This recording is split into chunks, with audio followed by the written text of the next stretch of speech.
Allohdan so'rayvering, harakat qilavering, so'rayvering, Alloh beradi. Oddiy misol aytaman. Hammamizning uyimiz bor. Bir tilanchi keldi, bitta eshigimizni taqillatdi. Qarab turamiz, ketarmikin deymiz. Ketadi, boshqa uyga o'tib ketadi. Uy eshigini ochmaymiz biz. Lekin tilanchi o'tirib olib, eshigingizni taqillataversa, o'zingizdan misol, taqillataversa, bir narsa bermasang ketmayman desa.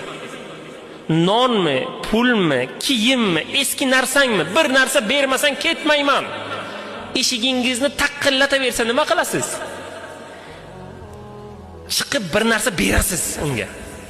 Ilojingiz yo'q, sizni bezovta ham qilyapti u.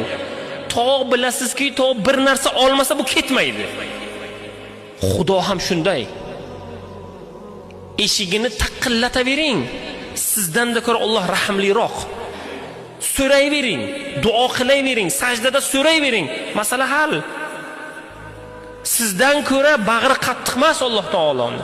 4 ta taqillatganingizda, 5 marta so'raganingizda Alloh beradi. Siz-ku kimlarnidir kunlab, oylab yalintirarsiz. Alloh taolo rahimli zot. Eshigiga o'tirib olib, biz qulmiz-ku aslida. Eshigiga o'tirib olib taqillataveraylik, albatta o eshik bir kun ochiladi. Bir kun duolar ijobat bo'ladi. Bir kun murodingizga yetasiz. Bir kun maqsad hosil bo'ladi albatta.